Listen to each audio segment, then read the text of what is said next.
Bueno, pues muy buenas tardes o días o noches, depende de dónde estéis, a todos, a todas, a todes.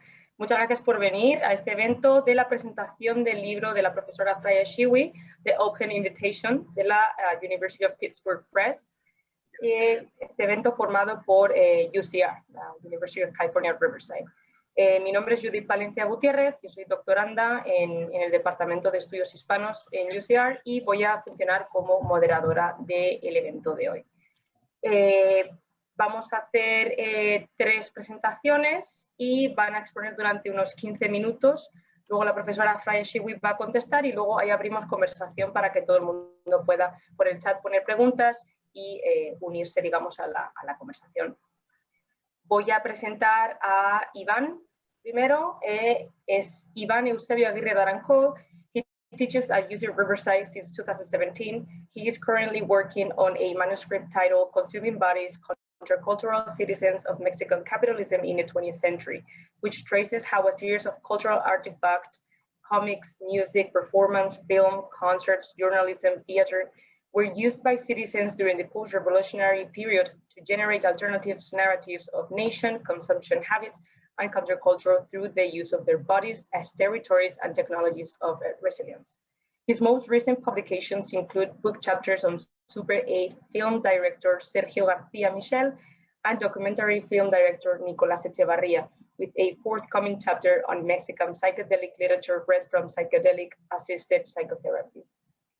Other research projects involve studying marginalized female and LGBTQI countercultural producers of the 60s through the 80s, focusing on a variety of media from children's book to songbooks, as well as examining the ways in which humanimal subjectivities interact with constructions of nationalism and gender. Iván, cuando quieras, puedes tomar la palabra. Ahora, pues, primero que nada, muchas gracias a Freya por escribir y compartirnos. Y gracias a Gonzalo y a Judith por la organización de este diálogo y de esta conversación. Y finalmente, gracias a todos quienes nos están escuchando, de donde estén, por acompañarnos. Quisiera empezar mi intervención aquí abriendo este espacio o abriendo este momento con un reconocimiento respetuoso y un reconocimiento de la responsabilidad que tenemos, sobre todo en UCR, con los habitantes originarios y los habitantes actuales de estos territorios no cedidos de estas aguas no cedidas. Yo me encuentro en Riverside, en territorio Cahuila, Tongva, Luiseño, Serrano, Cupeño y Kumeyaay, donde siguen viviendo estas personas, siguen estando sus ancestros y sus descendientes del pasado, del presente y del futuro. Hoy, aunque estamos en este espacio virtual, los servidores siguen estando en un lugar físico, los trabajadores siguen manteniendo las cosas andando. Entonces, quiero abrir reconociendo cómo este espacio será un hogar de pueblos indígenas de todo el mundo, de pueblos indígenas de diversas partes del mundo, que incluyen a faculty de UCR, a estudiantes y a trabajadores del campus. Y quisiera expresar una gratitud inmensa por la oportunidad de vivir y trabajar en estos territorios. Espero que las experiencias que compartamos en estos espacios se conviertan y sean una manera de honrar y trabajar hacia el cambio, hacia el mending de las historias rotas de nuestras diversas naciones. Entonces, voy a hacer un poco de Spanglish. I'll be jumping around from English and Spanish. As I started reading Freya's book, I was very excited about reading this book. And as I started reading Freya's latest book, I quickly realized that this was a book that I could not read in one sitting, going from page 1 to the end, even though I really wanted to. And the reason why I couldn't keep going is because as I read, my body started to react effectively with joy, with laughter, and with a very intense electric excitement that left me unable to sit still or to remain quiet. There were moments in which I had to put the book down and just talk. Sometimes I was alone in the room, sometimes Gustavo was there, but I was just talking. My body wanted to share and engage with those around me. Optimism, that paradoxical feeling that stands in the face of logic and intellect when things are looking downright devastating, como Gramsci me recuerda, This optimism saturates this book and overflows the detailed and thorough analysis and presentations of the films. Over the years, I have also had the very great opportunity to share similar experiences to what Freya writes about when teaching some of these Zapatista films, specifically or especially when teaching them alongside some of the more classic tercer cine or other cine de protesta in some way. The students' reactions, both undergrad and graduate, have been, in my experience, typically joyful, energetic, and overflowing the walls of the classroom. Even when these moving images of rural poverty, of territorial displacement, of gender oppression that we see on the screen when we approach the histories of colonization and the current structures of coloniality that order life around us. Generalmente los estudiantes terminan, después de ver alguna de estas películas, terminan muy energetizadas. Y varios estudiantes, especialmente undergrad, después de ver sobre todo algunas de las que habla Freya, We Are Equal, se me fue el título, sobre todo We Are Equal, que es un corto que habla sobre género, pero también otras donde las protagonistas están haciendo cosas, están riéndose, están trabajando colectivamente y se ve como la vida como dura del campo, la vida dura de tener que levantarse temprano, de trabajar colectivamente, de cosechar caña, de hacer azúcar, de hacer cosas pesadas. Los estudiantes no lo ven como algo ajeno, como algo extraño, lo ven como algo cercano y terminan muy energetizadas.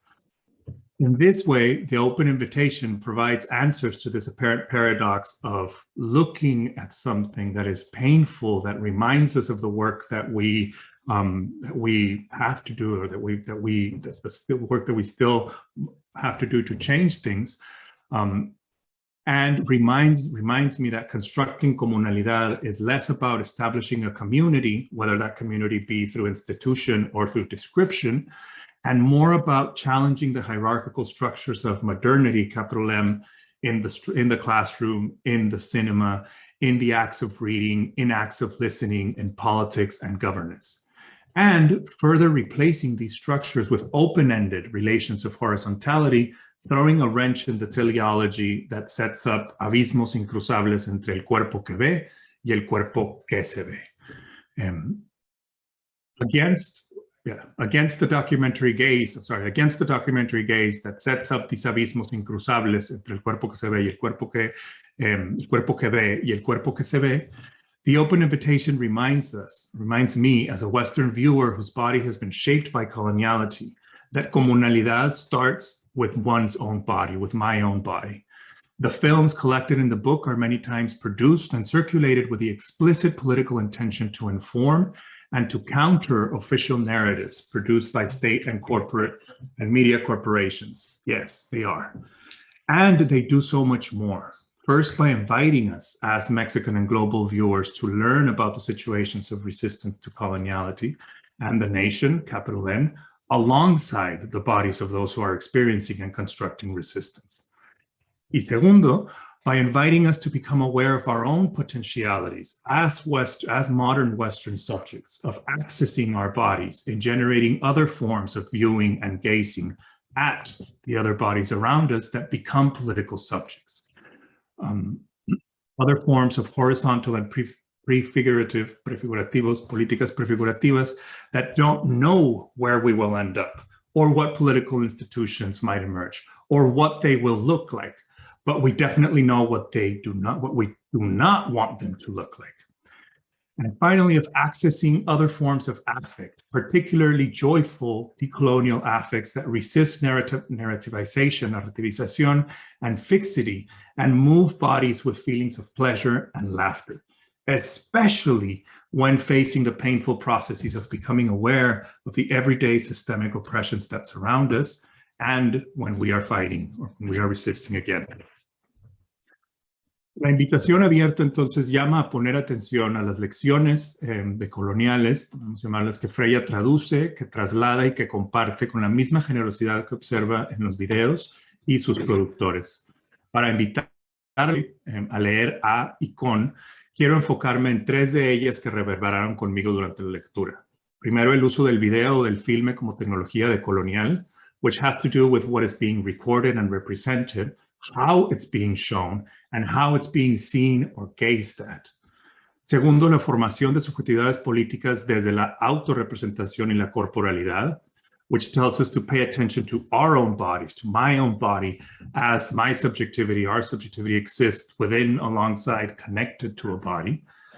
Y tercero, la importancia central del placer y la alegría, especialmente en relación al afecto político, which gives us another range of options to motivate and shape decolonial and political action, alongside and as well as rage and anger.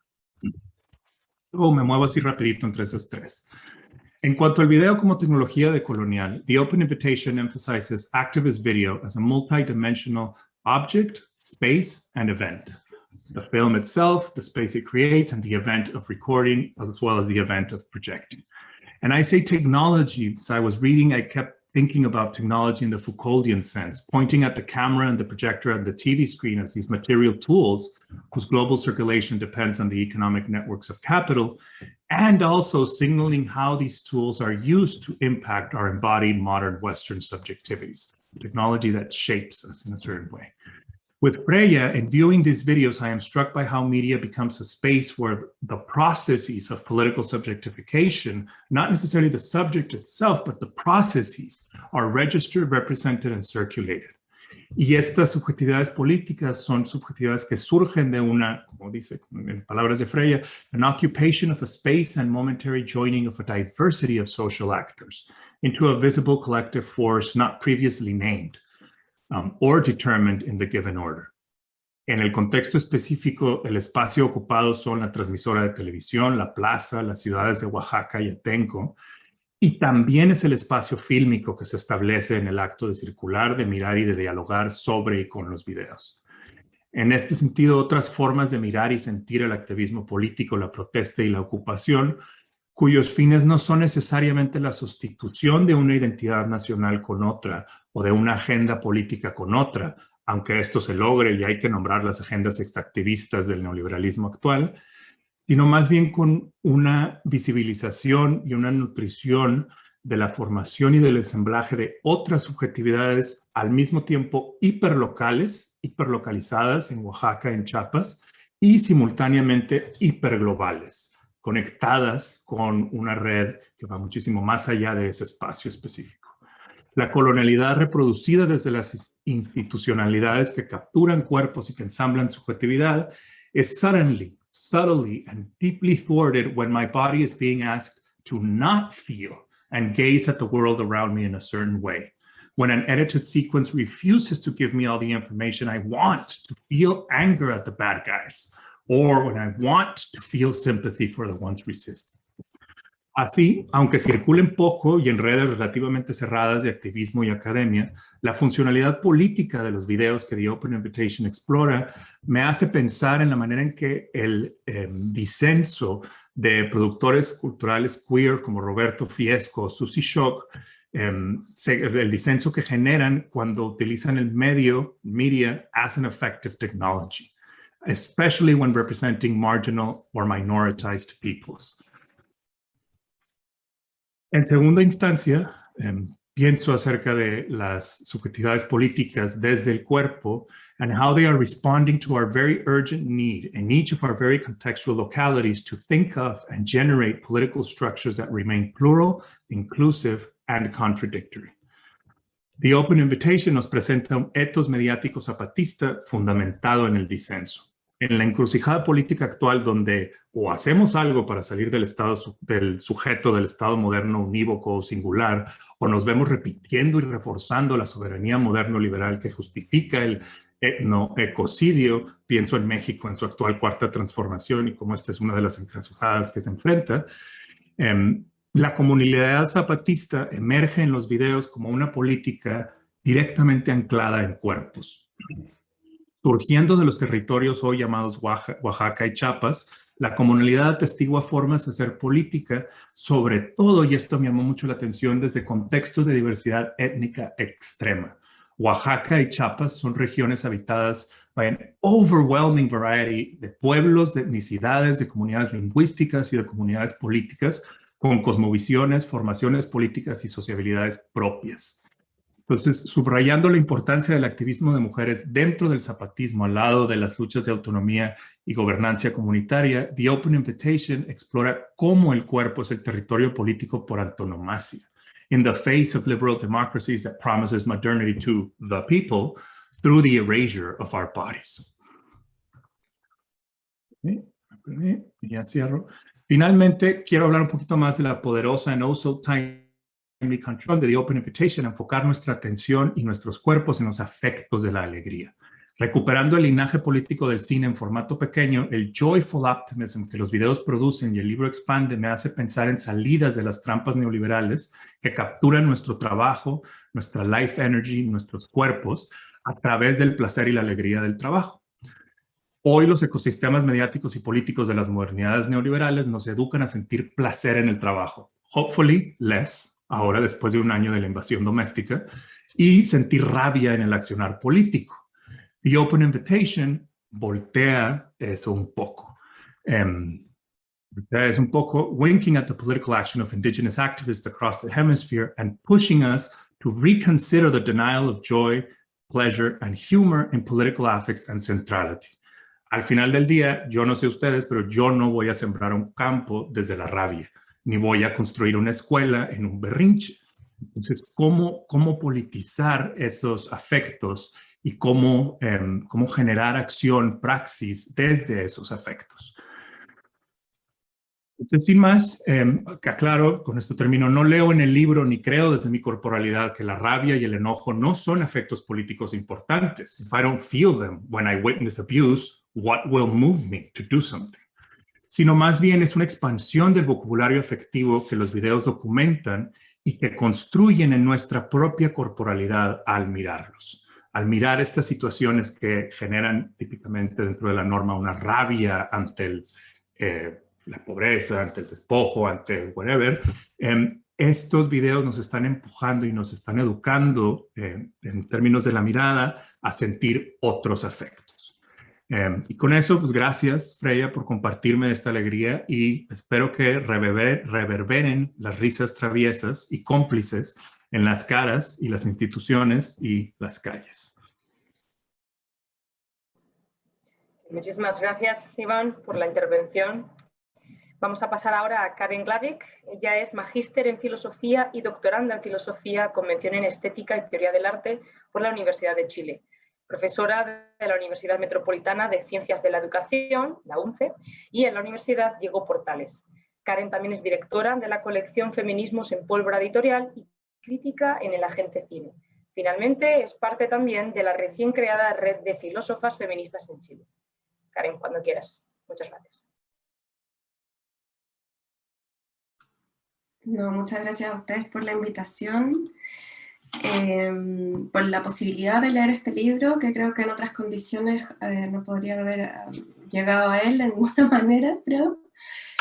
Así es que mi agradecimiento particular a Gonzalo, bueno, también a Judith por la moderación, a los compañeros de la mesa y sobre todo a Freya por este libro precioso, sobre el cual escribí un texto que voy a leerles.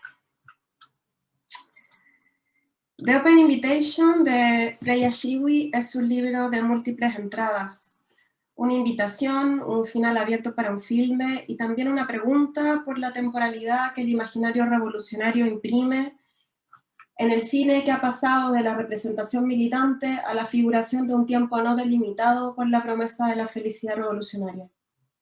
Uso, por cierto, estas combinaciones de palabras de modo no casual. El libro de Shiwi propone abordar estos tópicos tanto cuando exploran el giro afectivo, probablemente de manera especial en Brian Massumi, como en el final abierto como un modo especial de abordaje cinematográfico propio del videoactivismo que ha sido el actor principal del registro y la difusión de la revuelta de las últimas 2 décadas.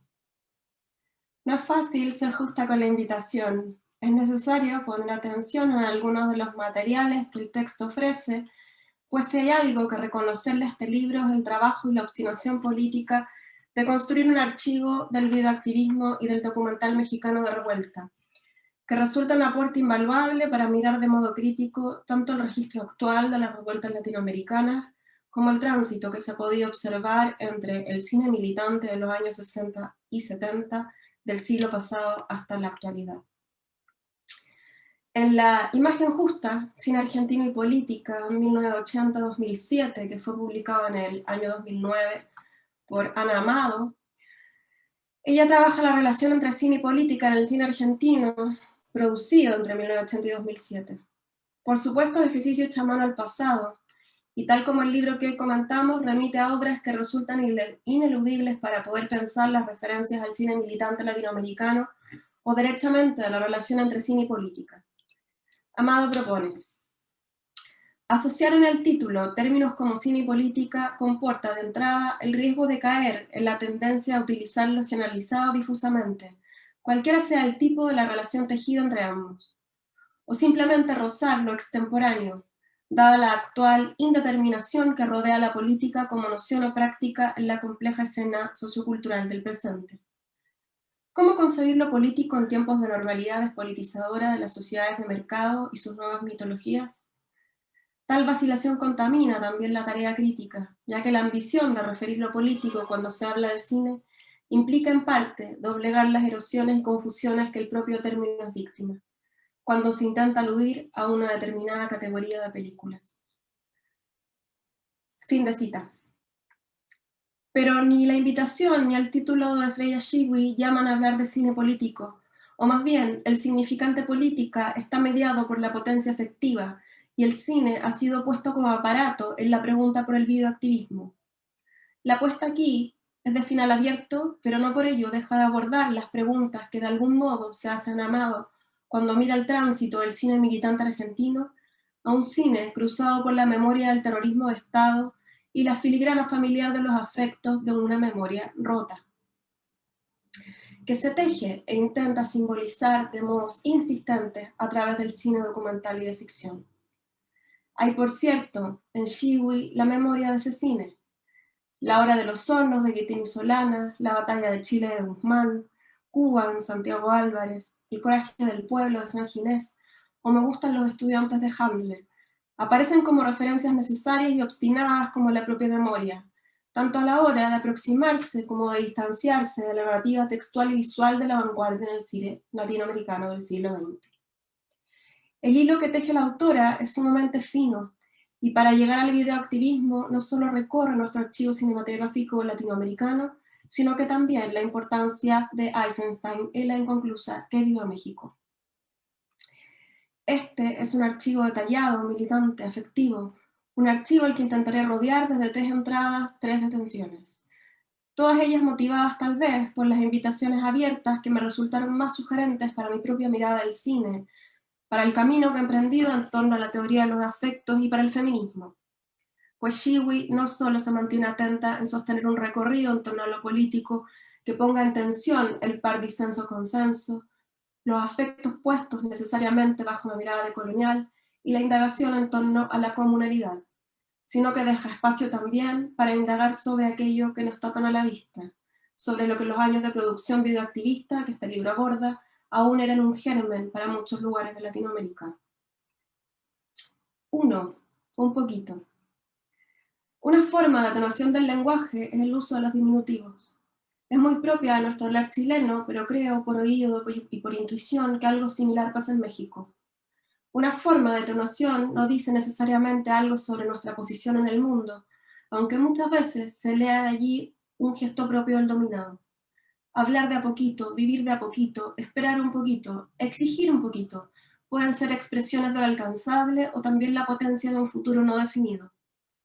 Uno de los documentales a los que Freya Shiwi dedica buena parte de su trabajo en este libro lleva por nombre Un poquito de tanta verdad. Fue dirigido por Jill Friedberg y estrenado en 2007. En él se registra lo que comenzó como una huelga de maestros y maestras en la ciudad de Oaxaca, en México, que exigían mejores condiciones sociales, laborales y salariales, y termina convirtiéndose en una rebelión que durante meses tuvo el zócalo de la ciudad tomado por un plantón, que dentro de sus increíbles expresiones de organización conforma una red de medios independientes, la toma de radioemisoras, el levantamiento de cientos de barricadas y la ocupación de edificios públicos. Lo que comenzó como un paro docente terminó como una interpelación directa a la corrupción del PRI, un levantamiento contra el terrorismo de Estado y la conformación de una experiencia organizativa que desplegó de varios modos aquello que la autora define como comunalidad. Una potencia de lo en común, pero también una verdadera comuna, que cita a sus referentes históricos más alejados y a los más cercanos. El levantamiento de Chiapas del 2001. El documental, podríamos decir, y también lo advierte la autora, cuenta con un arco narrativo más bien clásico, que relata los hechos ocurridos desde el paro de los docentes, pasando por la primera ocupación del Zócalo y la conformación de la Radio Plantón, que es de hecho la imagen que inaugura el filme. La radio, y no solo esta, sino que también Radio Universidad y una serie de radios comunitarias de la ciudad, hicieron las veces de red de contrainformación, un concepto muy usado por los medios activistas que tuvieron antecedente directo a los registros de Indie Media Global e Indie Media Latinoamérica, tras las protestas de Seattle al final de los 90. Una red global e independiente que previo a la masificación de las cámaras, internet y el registro de los celulares, resultaba un apoyo vital para las manifestaciones que se esparcían por el mundo en contra del neoliberalismo. Un poquito de tanta verdad es una frase que pronuncia una de las entrevistadas del documental para referirse a la necesidad de lanzamiento oaxaqueño. La ocupación de medios y el empeño de los medios alternativos, pues los principales canales de televisión mexicanos estaban ocultando los horribles episodios represivos que sucedían en la ciudad de Oaxaca, y por sobre todo, la organización que durante meses persistió y tuvo en vilo a las autoridades del Estado. Un poquito de tanta verdad parece allí un consuelo, pero es también la imagen indicial del archivo de Oaxaca y de la recuperación que hace Shiwi de este documental, que si bien no tiene necesariamente el carácter prefigurativo y de carácter abierto que otros videos analizados portan, pero sí tiene la capacidad en su propuesta de ofrecer una intertextualidad que moviliza efectivamente, llame a actuar y ponga en tensión la división de esferas entre lo público y lo privado. El documental recurre al recurso de la entrevista y el testimonio, pero con ello, lejos de inscribirse necesariamente en una apuesta por el realismo, da voz a personas que conforman un en común, que antes no había tenido espacio para la toma de palabra, por ejemplo, las mujeres.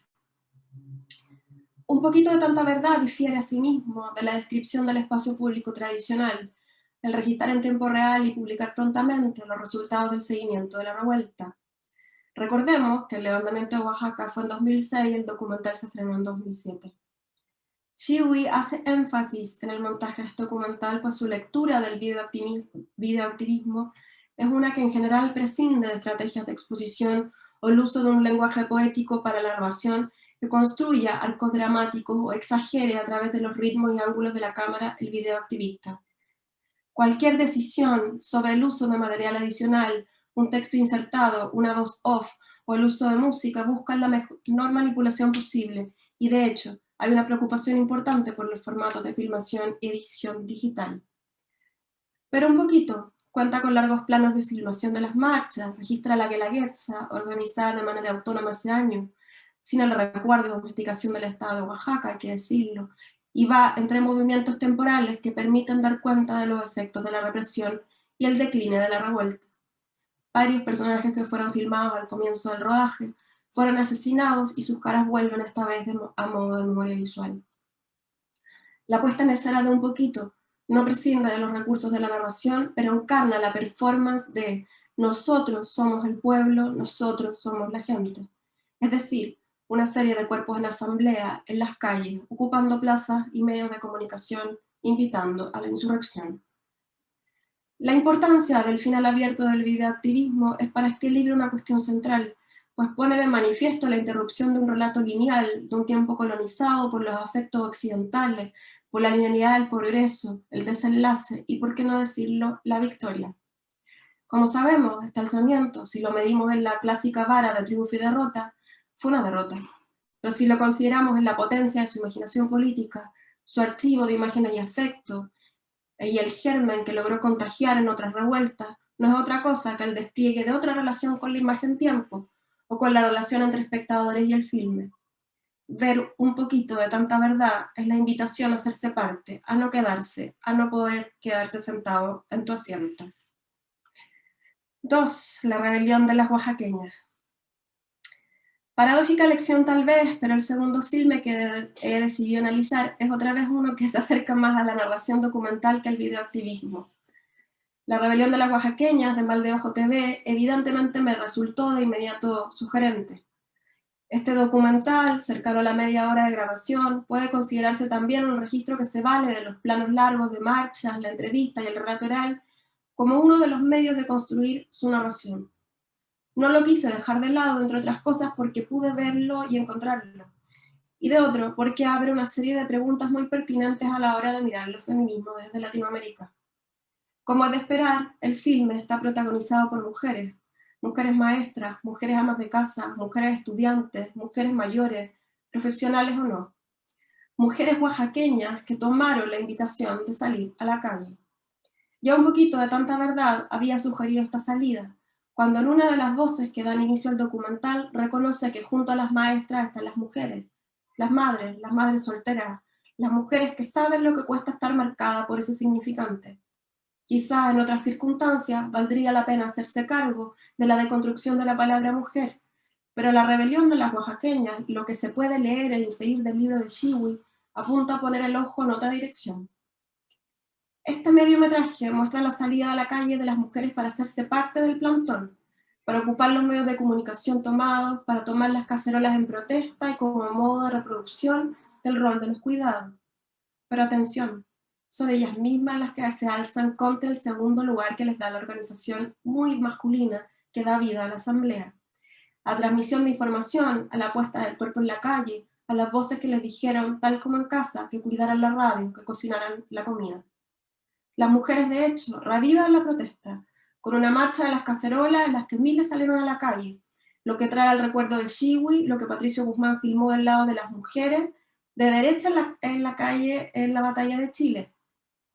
Y la paradoja que varias veces Nelly Richard ha marcado en torno al significante mujer.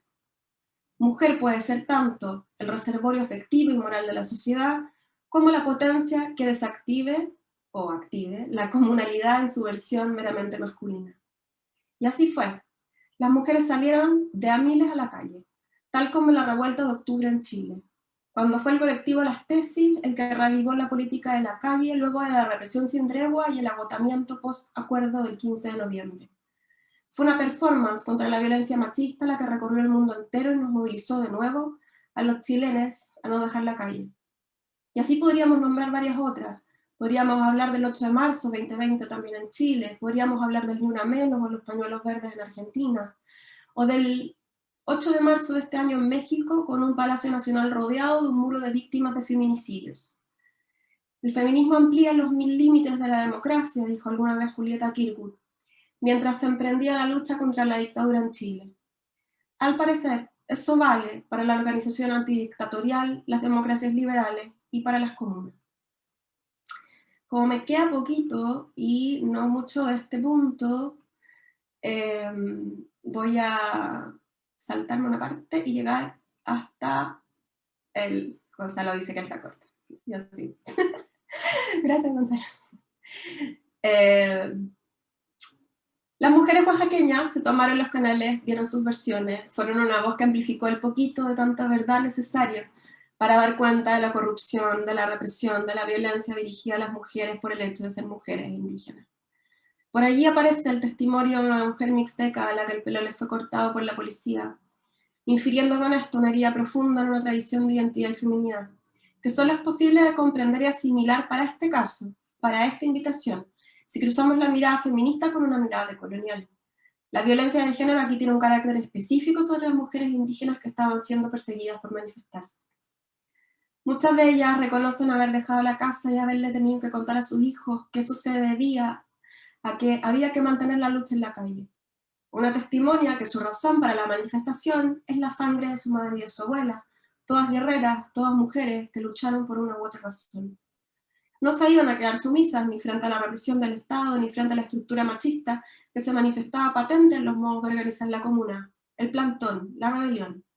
Ellas estaban allí para quedarse, y las cacerolas fueron durante varios días tanto el lugar del alimento como el arma para defenderse o lanzarle a la policía.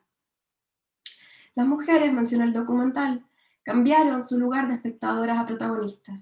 Es decir, hicieron de la invitación abierta a la insurrección un lugar propio para las demandas que de lo particular y lo privado pasaron a ser parte del repertorio de la injusticia social que había movilizado la rebelión de Oaxaca. ¿Cómo no estar del lado de las maestras si además de profesión históricamente feminizada, este pueblo entero estaba siendo transformado por la potencia de los cuerpos en la calle? Pasaba por ahí y me quedé, no pude no salir. Quienes hemos vivido el acontecimiento de una revuelta y la toma del cuerpo y los sentidos que ella significa, sabemos que no se puede permanecer quieto o quieta en el asiento. De una vez para adelante o atrás, ya nada vuelve a ser como antes. 3. Invitaciones, y acá ya voy cerrando. Este libro es explícitamente una invitación, su título ya lo ha dicho, lo ha anunciado. Una invitación abierta a repensar el cruce entre el cine y la política en la clave del videoactivismo y la rebelión, pero también de una política que supere los límites del consenso. Es particularmente estimulante como la autora de este texto logra hacer un paralelo entre el texto fílmico y la temporalidad de la revuelta, tomando posición por la recuperación de significantes propios de la tradición anarquista. Si las preguntas que instalaba en un comienzo, a través de la cita de Ana Amado, hablaban de la dificultad de hablar de política en tiempos de normalidad despolitizadora, hoy habría que mirar estas experiencias bajo el lente de un régimen visual que desplace la hegemonía del consenso en las democracias liberales y que también mira a la luz del auge del neofascismo la imagen capturada por la inmediatez y cierto relato cooptado y totalizante de la violencia en las manifestaciones. Un apartado del libro se pregunta por las mujeres como sujeto político, y es imposible no hacerse esta pregunta en 2021. Aquella frase que una mujer repite en la rebelión de las oaxaqueñas en que confiesa haberse cansado de tanta tarugada, de estar mirando la telenovela y salir a la calle, no solo me recuerda a la canción Desaparecidos, en donde por estar mirando la telenovela nadie miró para afuera, sino que también la potencia y la imaginación feminista que ha poblado también las calles y los cuerpos en alianza los últimos 20 años. Horizontalidad, afectos, cuidados, organizaciones no tradicionales, son palabras que resuenan en los feminismos, no porque seamos las mujeres y las disidencias las encargadas excepcionales y naturales de pensar estos temas. Son cuestiones políticas que nos atañen porque han sido los modos específicos de dominación patriarcal. Freya Shiwi no descubre este tema. Lo contempla como pregunta por el sujeto mujer, lo incluye entre el activismo radical de la Asamblea de Artistas Revolucionarios de Oaxaca, que cuestionan los binarismos de género y el régimen heteronormativo que se reforzó en los procesos colonizadores. Hay un punto de inflexión en este libro para no universalizar solo bajo el signo mujer la opresión de género. Decía que era necesaria la luz y sombra de los años que contempla este libro, mirar la movilización social y dar cuenta del régimen visual imperante, del archivo de afectos que emocionan, que cooptan, que invitan a la calle o que te dejan en tu asiento. La invitación abierta de Shiwi está tan atenta a los movimientos internos de su propuesta que no promete ni en el cine ni en la comuna la promesa de la felicidad de la revolución. Para ello es necesario pensar lo formal, el montaje, la toma en el cine o en el video, pero también la política afectiva que desafía el límite de la emocionalidad de la revuelta. Para el autor se ha hecho necesario en este caso poner énfasis en el placer, en la risa, en la posibilidad de hacer del videoactivismo un aparato que no tenga la solemnidad del cine militante revolucionario, alineado a la disciplina masculina y la transparencia comunicativa. Me atrevería a pensar, pero quizás esta es otra invitación abierta, que hay algo que hacer también con los afectos negativos, al menos para algunas latitudes, al menos para algunos casos, donde la rabia, el cansancio o la depresión pueden ser un modo de decir, ¿y qué? ¿Por qué? ¿Para qué? Al mandato reproductivo y futurista de las rebeliones políticas. Ahora desde un modo de acuerparse que haga una experiencia contingente el agruparse bajo aquellas pasiones tristes que están contrabandeadas como alegres. La felicidad puede ser junto a la infelicidad, puede ser justo la infelicidad como el optimismo puede ser cruel, han dicho Sarah Ahmed y Lorraine Berland. Pero si los afectos son, como Spinoza ha dicho, el ejercicio de una potencia, no son más que modificaciones que aumentan o disminuyen la capacidad de acción. Desafiar la época y su régimen de imágenes y emociones puede también significar politizar el malestar, fragilizarse, reírse, según la ocasión, aguar la fiesta, armarse de una identidad y luego soltarla, llorar y agotarse, apagar la cámara en cualquier lugar y poner esa película a circular. Muchas gracias y perdón por haberme pasado.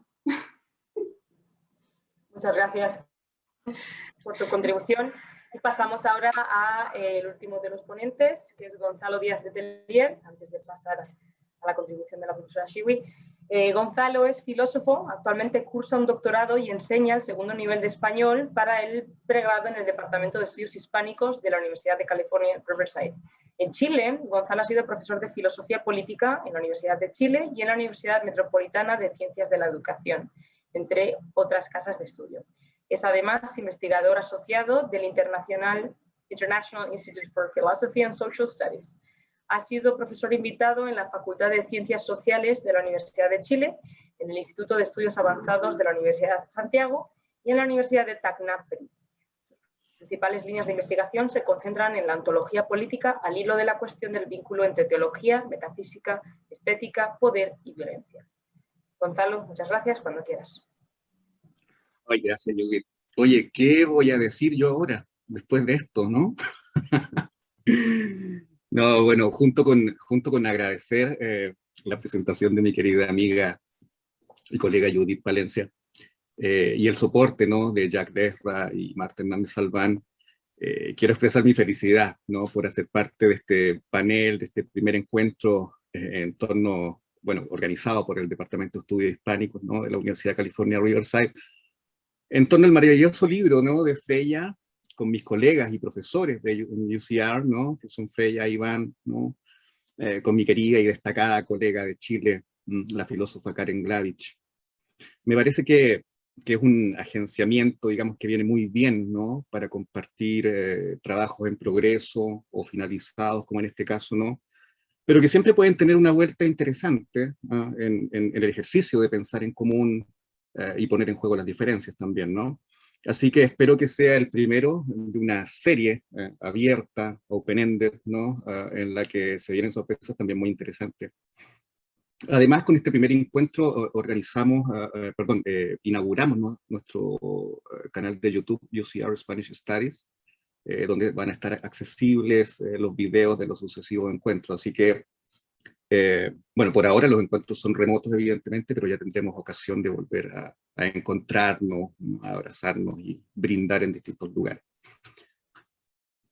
En su libro The Open Invitation, Freya estudia la relación entre política prefigurativa y videoactivismo colectivo, ¿no?, durante las revueltas y experiencias comunales en México a comienzos del siglo XXI.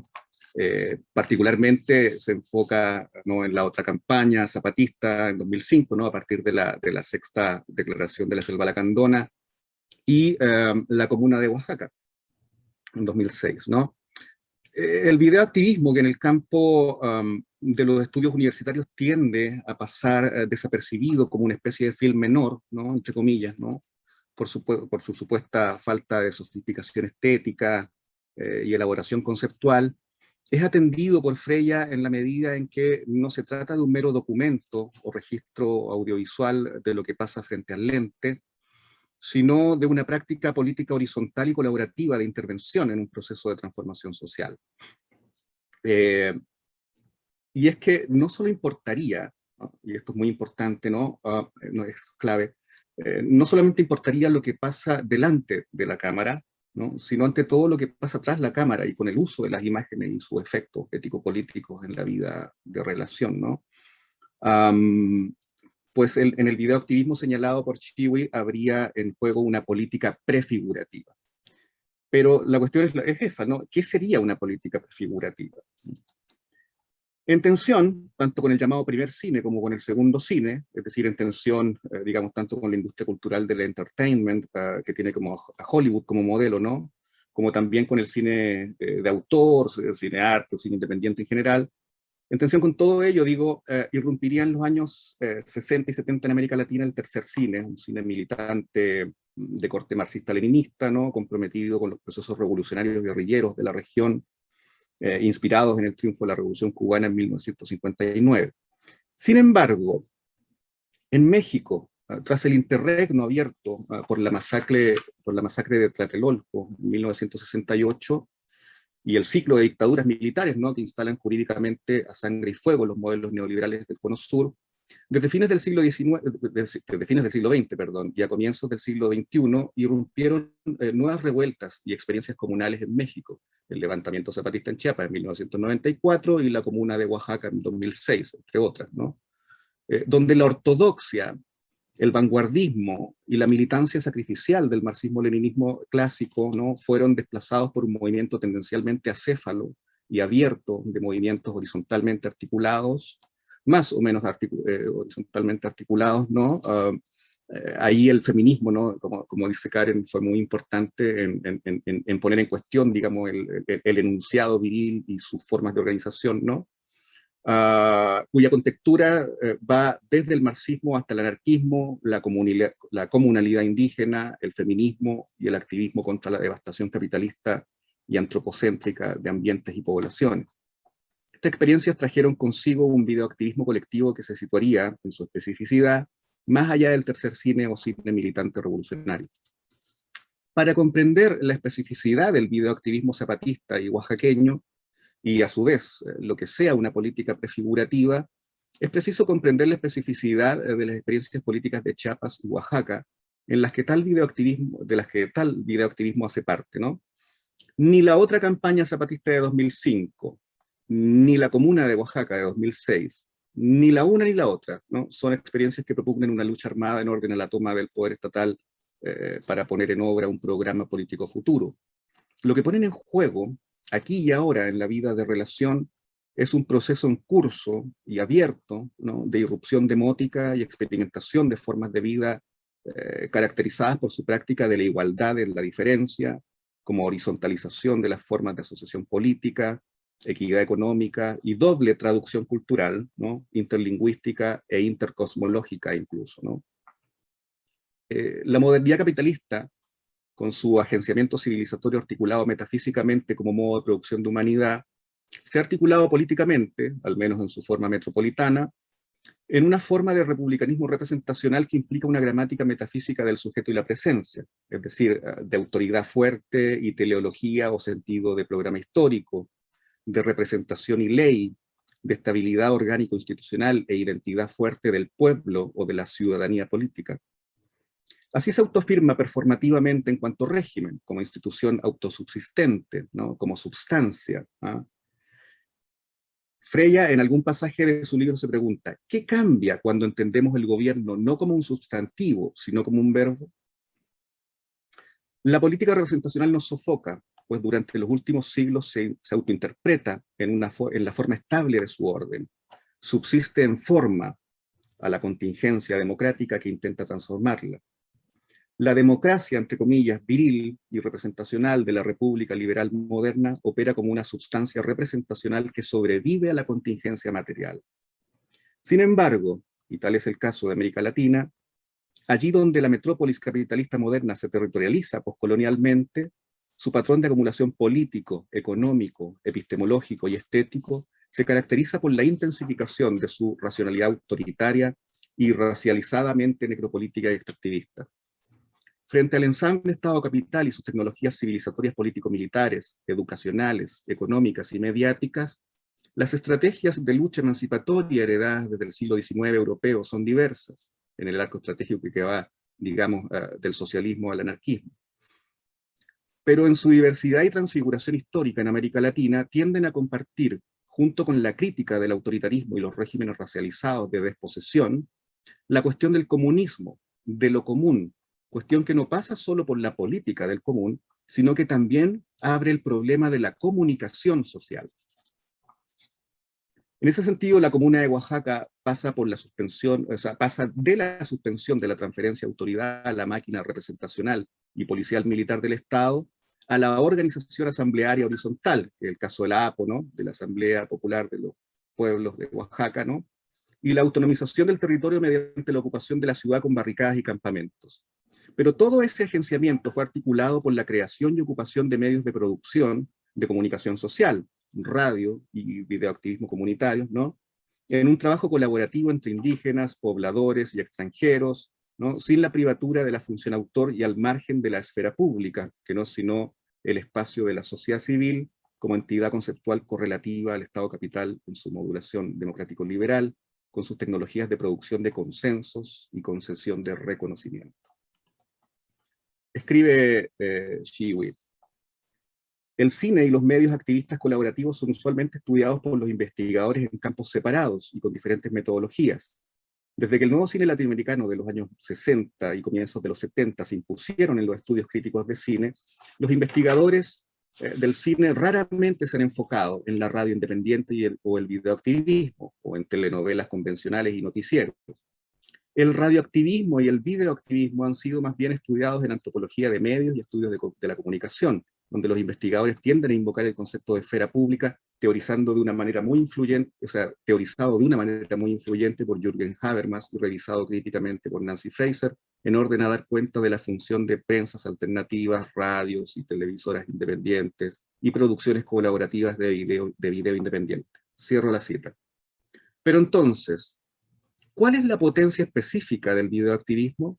El videoactivismo es una forma de comunicación social que desobra el ideal mismo de esfera pública, pues invita a hacerse parte de una política prefigurativa, de una democracia anárquica aquí y ahora en la vida de relación, que es una cosa muy diferente, ¿no?, a la toma mítica del Estado o a la exigencia de reconocimiento jurídico-cultural como parte de la sociedad civil bajo la gramática representacional del Estado. Quizás para comprender el concepto de política prefigurativa en relación con el videoactivismo como irrupción demótica en el reparto de lo sensible, sea preciso insistir en que el videoactivismo no es una mera representación de la revuelta, sino que hace parte de ella como práctica de un modo de relación ética y asociación política. El videoactivismo rompe, si se quiere, con el principio teatral que instala un foso entre la escena y la platea, entre la acción y su deriva espectacular de valor exhibitivo. Opera como crítica inmanente, si se quiere, pues al mostrar la operación efectiva de la máquina civilizatoria en la cruenta escena material de la historia, ya en el acto de hacerlo está abriendo el espacio de su desobra, poniendo en juego otras formas de relación en la producción de esa visibilización. El videoactivismo no solo muestra la revuelta y su represión mortífera, sino que es parte de la revuelta, de su violencia desobrante de los dispositivos que capturan y apagan la vida. Es parte de su constelación práctica y estética de otros mundos posibles, como práctica más colectiva que autoral, destacando frente al lente en las relaciones sociales antes que el discurso de líderes o portavoces. En esta dirección, Shiwi introduce el concepto de política prefigurativa a partir de las propuestas de Carl Box y Gareth Williams. Cito a Freya. Carl Box una vez propuso que el marxismo se haya confrontado al dilema de cómo combinar la lucha por el poder político, lo instrumental, como él lo pone, con lo prefigurativo.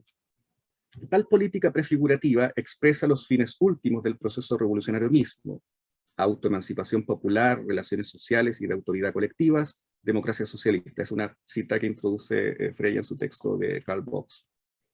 Como ocurre con la administración de los territorios autónomos zapatistas en las cercanías de Chiapas, la política prefigurativa de Oaxaca señalaba un proceso de final abierto, de experimentación en la puesta en juego de la horizontalidad, sujeto a evaluación periódica y ajustes, en lugar de la creación de un conjunto fijo de instituciones. Un esfuerzo por performar la igualdad en vistas de un futuro que aún no ha llegado. En el contexto de formas de violencia y desposesión que se arrastran desde la colonia y otras más contemporáneas, las políticas prefigurativas son también una apuesta por la futuridad, o el futuro como tal. Como es bien sabido, el Ejército Zapatista de Liberación Nacional se rebeló contra los acuerdos de comercio neoliberales y el Estado mexicano en 1994 y ha mantenido desde entonces territorios autónomos en Chiapas. En 2005-2006, su otra campaña abogó por boicotear las elecciones nacionales y en su lugar viajó a través de México con el objetivo de vincular a múltiples organizaciones de movimientos sociales de izquierda. Gareth Williams sostiene que la sexta declaración del EZLN es una apelación a prácticas políticas democráticas que aún no existen, o, más precisamente, que no han sido aún reconocidas y no pueden ser aún nombradas. Para ir terminando, entonces, la política prefigurativa sería entonces un modo de la política que mantiene la potencia en el acto, en lugar de subordinarla teleológicamente a la facticidad y su filosofía de la historia del caso, la supuesta en obra. Consiste en abrir el futuro en común, en la vida de relación aquí y ahora, sin la teleología ni el pastorado de una vanguardia representacional. Esto es una cuestión clave que se le plantea a la tradición comunista y sus formas de organización y estrategia. ¿Cómo poner en juego el presupuesto anárquico de la igualdad sin restituir jerarquías y liderazgos que transformen al mismo comunismo en un argumento más útil para la dominación? Las experiencias políticas de Chiapas y Oaxaca no solo plantean el desafío de una democracia anárquica por fuera del Estado y la forma partido que, desde sus alianzas postcoloniales entre conservadores y liberales, apuntalan al capital como modo de producción hegemónico con sus instituciones. No se trata solo de la democracia anárquica experimentada en estos casos en la forma asamblearia y federativa de la comunalidad indígena, como asociación política horizontal, defectiva, abierta a la diferencia y al cambio. Precisamente porque no se trata de una asociación política basada en la conservación de usos y costumbres, arcaicos, sino de la imaginación y práctica de nuevas formas de vida de relación transétnicas y no antropocéntricas, precisamente por eso las experiencias políticas de Chiapas y Oaxaca también plantean de un modo destacado la cuestión de la producción anárquica de comunicación social. En tanto, la democracia anárquica implica el juego común de las singularidades, diferentes formas de vida, pueblos en plural, de sus conflictos y transformaciones, y de su intraducibilidad representacional. Cierro entonces con lo siguiente. La reflexión de Freya sobre el videoactivismo invita a hacer el camino de la universidad a la calle y viceversa, así como de la ciudad al campo y viceversa, o de las formas de vida capitalistas hacia la experimentación de otras formas de vida en común, de relacionamientos y apropiación común de los territorios, etc., ¿no? Ante los ojos definidos por el régimen de producción universitario, el videoactivismo puede aparecer como un género de film menor, pero lo cierto es que no carece de inteligencia, elaboración y disposición afectiva para ser parte activa de los procesos de suspensión de transferencia de autoridad, reflexión crítica y organización popular acéfala. En este sentido, la anarquía no se pone en juego solo como una disposición intelectual a la ruptura y deconstrucción de los dispositivos de canon y archivo para abrir un espacio anárquico, por ejemplo, de escritura y lectura acotado al cruce transdisciplinario de la literatura en el campo universitario. Se trata también de una disposición afectiva de apertura a otras formas de agencia y relacionamiento, humanas y no humanas, en un movimiento de mixtura horizontal y abierto, diaspórico y rebelde frente a las máquinas depredadoras y dispositivas de la vida sobre la vida. Eso está ahí. Gracias. Muchísimas gracias por la intervención, Gonzalo. Entonces ahora vamos a dar paso a la intervención de la profesora Shiwin. Freya, cuando quieras tomar la palabra. Bueno, muchas gracias, muchas gracias. Buenas tardes, buenos días, buenas noches a todo el mundo. Estoy muy conmocionada. Bueno, gracias a Gonzalo por organizar este evento, a Iván y Karen por sus contribuciones, sus presentaciones y tanta generosidad con mi trabajo. Y pues me siento muy honrada y agradecida por su interés en mi libro, ¿no es cierto? Y yo creo que sus presentaciones ofrecen muchas ideas para conversar y pensar más allá del libro en sí, ¿no? Entonces quiero decir unas pocas palabras sobre el libro y unas pocas palabras más sobre sus intervenciones y después tal vez señalar algunas preguntas que a mí me preocupan todavía o que no he dejado soltar, ¿no? Desde que escribí el libro, pues en el 2018 creo que estaba escribiendo ese libro, ¿no? Bueno, y antes quiero hacerle eco a Iván y también reconocer que donde estemos en las Américas, nos encontramos en territorio indígena, en mi caso en el territorio no cedido de los pueblos Tongva, Cahuilla, Luceño y Serrano. Y aunque expresar mi respeto hacia ellos y sus ancestros y descendientes no resuelve la colonialidad que se vive, es por lo menos un gesto y un llamado a ser conscientes de la historia y por eso creo que es necesario hacerlo. También quisiera reconocer todos los trabajadores humanos y no humanos que han hecho posible el uso de computadoras y otras tecnologías que sostienen este evento por Zoom y YouTube. Cuando escribí la invitación abierta, pensaba este libro como una intervención puntual geográficamente e históricamente, enfocada en el sur de México y en un momento de confluencia particular entre rebeliones indígenas decoloniales, sociedad civil y activistas de medios, ¿no? Radio, video y graffiti sobre todo. Un momento además anterior a la actual prevalencia de los medios sociales. Hice una rápida búsqueda y resulta que Facebook se fundó en el 2006, en septiembre. Twitter también en el 2006, en marzo ya. Pero solo, o sea, ahora tiene ya millones de seguidores, pero en el 2006 no tantos todavía, ¿no? Y Instagram solo se funda se crea en el 2010 y con la adquisición por Facebook en el 2012 se vuelve un medio poderoso de distribución, digamos, de información contraria, información alternativa, ¿no? Entonces, me llama la atención y me alegra que ustedes vean que mis reflexiones en torno al 2006 tengan alguna referencia para seguir pensando las rebeliones y levantamientos sociales actuales y tal vez producción audiovisual en torno a ellas, ¿no? Bueno, voy a cambiar al inglés rápidamente para resumir algunas cosas. So the open invitation is an effort to think through the relationship between politics, prefigurative politics, and activist video, where activist video is not to be understood as a documentary register of the pro-filmic of what happens in front of the lens, but rather as a collaborative practice and as a complex intervention in ongoing social political processes, como la presentación de Gonzalo resumió de manera muy elocuente y muchas gracias, muy justo, creo. So as such, activist video interpolates viewers, inviting certain ideological and emotional responses, and it necessarily dialogues with a larger visual field. That is, with cinematic and televisual conventions and the expectations viewers bring to the process of making sense of audiovisual texts.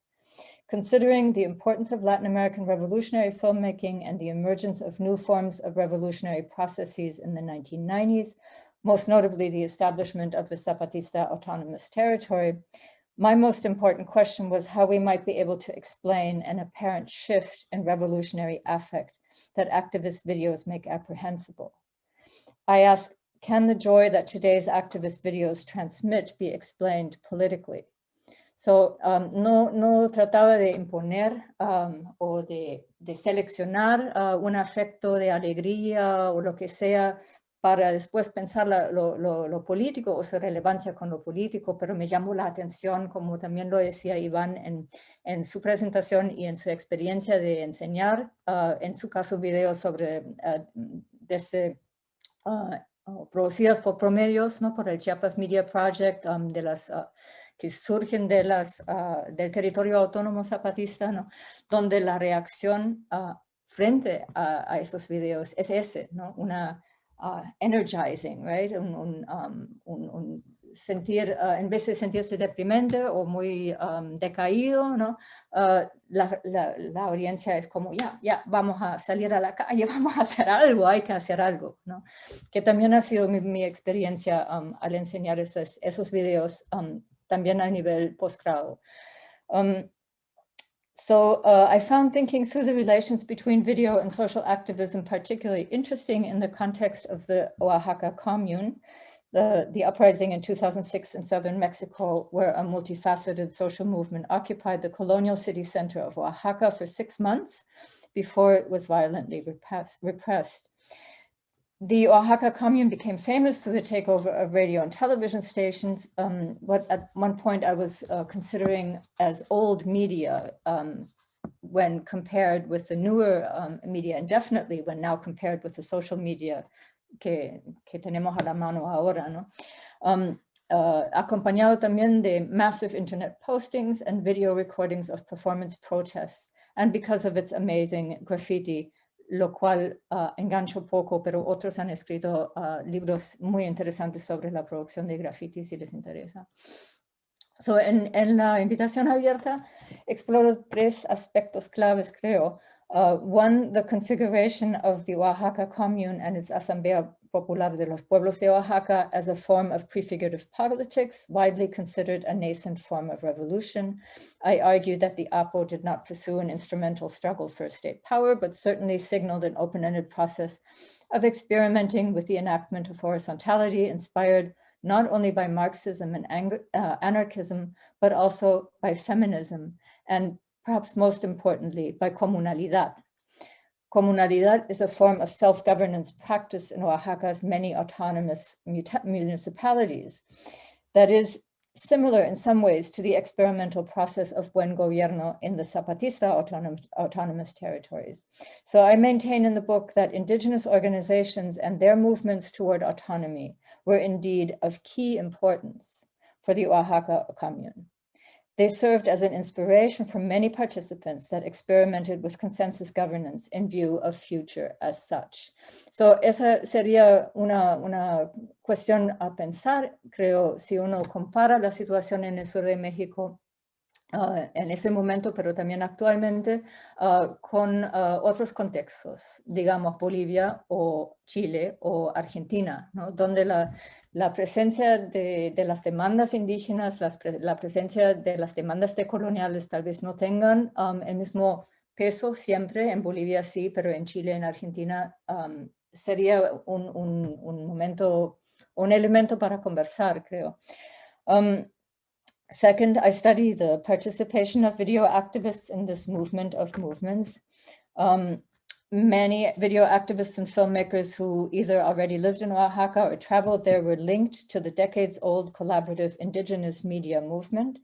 The movement itself constitutes a hemispheric network not limited to Mexico and has diverse and interesting connections with testimonial and revolutionary filmmaking in Latin America, as well as with the punk video and the Super 8 video movement that grew out of the Mexican student protests in 1968. Y yo sé que Iván tiene un artículo muy interesante sobre Sergio García y el Super 8 en México en relación con este movimiento también, un precursor, diría yo, realmente, ¿no? de lo que ocurrió en Oaxaca en el 2006. So I study in particular how Mal de Ojo Televisión, a former indigenous video center, came to function as an indie media center and producer of an extensive number of short and feature-length video documentaries. I argue that activist video practice must be understood not so much as part of a counter-public sphere, como explicó Gonzalo, that ultimately would make claims on the state, but rather as part of the Oaxaca commune's prefigurative politics inspired by indigenous movements for autonomy. Y tercero, y por último, la segunda parte del libro, I grapple with a contradiction, with a conundrum. How can activist video, a genre committed to reflecting what occurs before the lens, make apprehensible a prefigurative politics? How can it make visible what has not yet arrived? So lo que me preocupaba era las limitaciones de la tendencia del video activista to engage in a politics of truth, where the activist recorded image serves as proof of a pro-filmic reality, more true than what is shown on television. Although the genre generally limits ambiguity and eschews poetic lines of flight and experimentation, I highlight several films that nevertheless include interesting brief moments that subvert or suspend this evidentiary realism. I argue, however, that activist videos resonate most effectively with the APO's prefigurative politics through their optimistic affect. I develop a reading that differentiates between the melodramatic mode, which seeks to right a wrong, and an open-ended joyful affect that can be understood in Masumi's terms as pure potential. I argue that the uplifting scores and endings in many activist documentaries invite viewers to joyfully share in an ongoing process of experimenting with new social and political forms, despite momentary setbacks and even bloody repression. So, eso convoca un horizonte de larga duración, ¿no? Porque digo que son momentary defeats, ¿no? Momentary setbacks. Entonces se trata de abrir el horizonte temporal y eso está claramente inspirado por los argumentos otra vez de la lucha decolonial indígena, ¿no? Que dice que ya hace 500 años estamos sobreviviendo. No estamos vencidos, estamos sobreviviendo, ¿no? Y el cambio necesario va a ocurrir, pero toma tiempo y no ocurre a corto plazo, sino a través de múltiples generaciones, ¿no? Las presentaciones de Iván, Gonzalo y Karen proponen en torno a esta particularidad de Oaxaca, ¿no? y Chiapas, pensar la relevancia de mis ideas para los movimientos sociales y los movimientos feministas actuales, lo cual me parece súper interesante. Iván enfatiza la relevancia del cuerpo y de los sentimientos tanto tristes y de rabia como también las de alegría para construir comunidad y futuridad, especialmente frente a la destrucción planetaria y la colonialidad vigente que estamos viviendo. Se podría decir mucho más, pero no voy a seguir demasiado para dejar tiempo también para la conversación y las preguntas, ¿no? Me parece justo esa idea de conceptualizar el video como una tecnología decolonial, como una práctica que abarca el objeto, el espacio y el evento, ¿no? Y esa noción de pensar desde el cuerpo, que es interesante porque no compartimos los mismos cuerpos, ¿no? Y yo soy investigadora blanca alemana, entonces ahí también está la pregunta cómo entra el cuerpo y cómo puede uno ubicarse, ¿no? Con origen en diferentes lugares, ¿no? Cómo puede uno, en cierto sentido, viajar, ¿no? Al momento de exponerse al activismo que reclama el cuerpo moreno en el caso de Oaxaca, ¿no? Y la posición indígena y mestiza en este lugar, ¿no? La presentación de Karen, pensando desde el levantamiento chileno del octubre, que comenzó en el octubre de 2019, termina con una importante pregunta, creo, acerca de la potencialidad política de los afectos tristes y de rabia, ¿no? O sea, estamos de vuelta a la mención de Lauren Berlant, ¿no? Y de repente debería entrar Zizek también en esta enumeración, ¿no? De que los afectos de alegría, optimismo, Rancia también lo dice, ¿no? El consumo, todo eso es alegría y happiness, ¿no? Todo se trata de una promesa donde la gente corre detrás de la alegría. Entonces, ¿cómo puede uno teorizar la alegría como un afecto revolucionario? No deberíamos pensar más bien en el refusal, ¿no? En el reject, refuse, la tristeza también, el no, o sea, el decir que no, ¿no? Y no entrar. Ustedes han ya mencionado varias dimensiones en cuanto a eso, ¿no? De que lo uno no es necesariamente exclusivo de lo otro, pero también tiene, en cierto sentido, de nuevo creo, que ver con dónde terminamos, ¿no? Si terminamos en el momento de construir algo en vista de un futuro o si terminamos en el momento de la rabia nomás, ¿no? Y a dónde nos lleva la rabia y a dónde hay que acompañar la rabia con otra cosa o seguirla con otra afectividad, ¿no? No sé.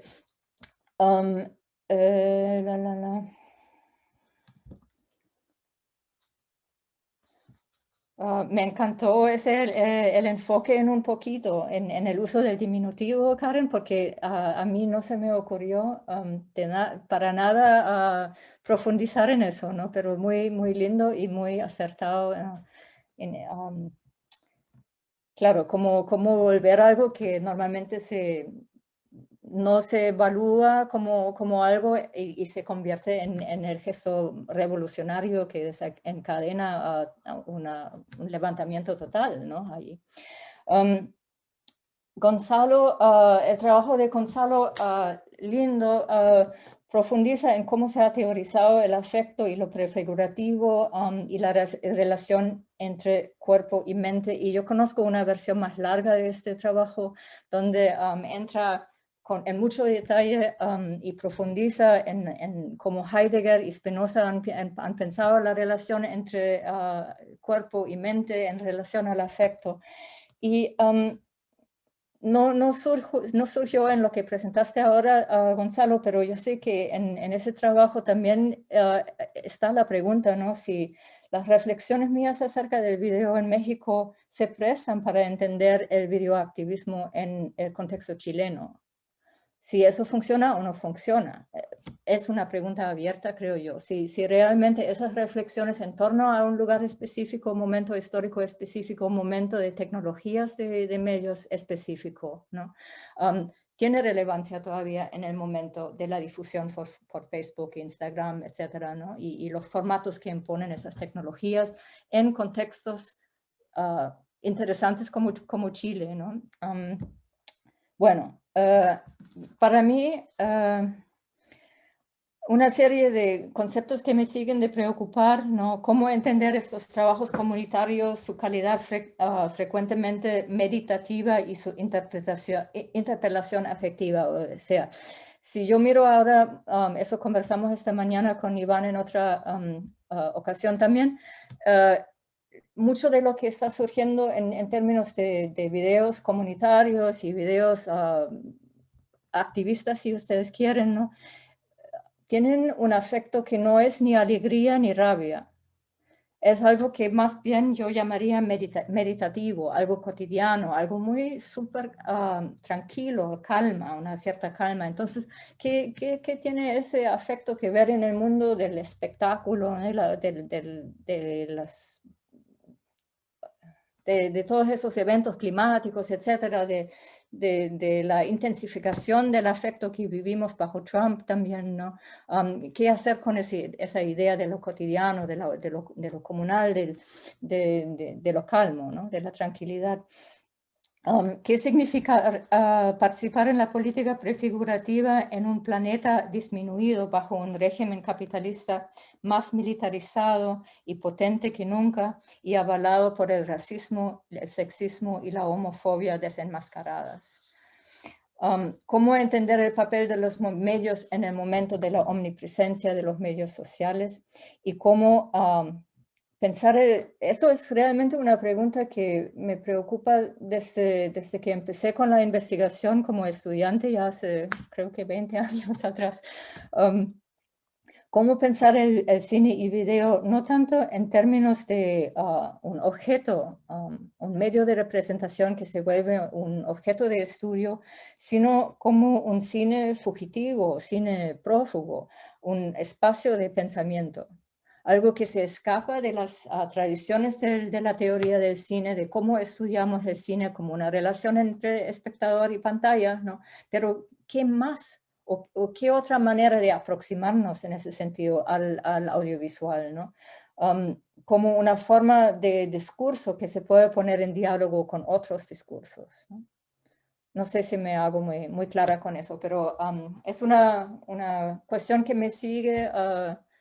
¿Cómo nos podemos distanciar o poner, provincializar, digamos, el discurso teórico académico, la filosofía europea, etcétera, que normalmente invocamos para hacernos muy ilustrados, y ver que el pensamiento descolonial no necesariamente se publica en la academia, no se publica en las revistas, pero de repente sí surge de esa producción comunal audiovisual. Bueno, entonces con eso termino y de nuevo muchísimas gracias. Gracias a los organizadores, a los participantes aquí en el panel y a todos que no veo, que ojalá se encuentren en YouTube. Y a Judith por la generosa moderación. Gracias también. Muchas gracias, Freya, por la intervención. Entonces, como hemos dicho ahora, quien quiera poner preguntas en el chat de YouTube es bienvenido de poner, y lo transmito yo, lo leo. También, claro, abrimos la palabra a los ponentes para que, pues, bueno, sigamos la conversación. Sí, entonces, como menciona Gonzalo, parece que hay un poco de retraso, ¿no? desde el Zoom hasta YouTube. Entonces, bueno, cuando vayan llegando las preguntas, yo voy leyendo intervenciones, comentarios, lo que sea. Y si no, podríamos de repente también empezar entre nosotros a reflexionar un poco, y a manera que lleguen preguntas, si hay preguntas. Para mí es muy raro eso de tener a la gente en YouTube y no poder ver quién está, o si hay muchos, si hay pocos, qué piensan. Pero no sé si ustedes, Karen, Iván, Gonzalo, quieren agregar algo. Marta. Tengo una pregunta, en realidad. Oh. Si queréis empiezo yo. Bueno, me ha encantado todo, muchísimas gracias, y quiero de verdad agradecer el trabajo de Gonzalo, porque esta idea se nos había ocurrido a Jacques y a mí, pero en realidad el que ha hecho todo ha sido Gonzalo. Así que muchísimas gracias. Y muchísimas gracias a los ponentes por todo el trabajo que habéis hecho y estar tan involucrados en todo el proyecto. Entonces, bueno, la pregunta que yo te quería hacer, Freya, me ha interesado muchísimo. Yo no he leído el libro, entonces es una pregunta que seguramente puedas contestar tú a partir de lo que has escrito, ¿no? Tiene que ver con el tema del afecto y cómo hemos estado viendo en clase este año. Hemos estado hablando mucho del afecto populista, ¿no? Y de cómo el líder populista se hace con el pueblo a partir de estrategias afectivas. Entonces me interesaba mucho saber cómo estas estrategias afectivas se dan de manera distinta en el video y cómo podrías tú definir todo eso. Y no sé si tiene que ver con lo de Masumi que estabas comentando antes. Me gustaría mucho que hablaras un poquito sobre eso y sobre las estrategias me ha interesado mucho esto que has dicho de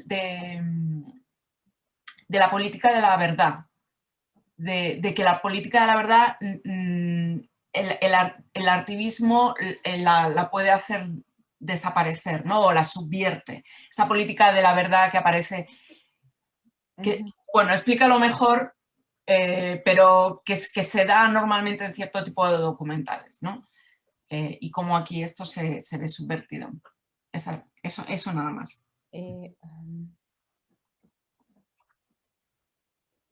Okay.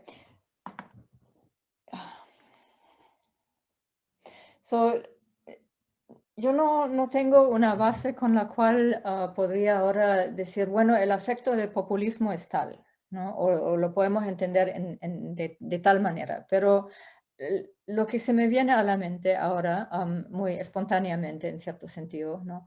Es que el populismo es otra forma de generar arousal, excitación, digamos, ¿no? Es algo donde se moviliza a la gente, me recuerda al lynch mob en realidad, ¿no? Es un afecto que moviliza, que agita, que crea una agitación muy fuerte. Y no necesariamente en términos de rabia, pero sí en términos de seguir a un líder. Sí, puede ser motivada en términos de rabia, puede ser motivada en términos de otra categoría de sensación, ¿no? Pero sí está encaudalizada para seguir a un líder, a alguna forma de autoridad, ¿no?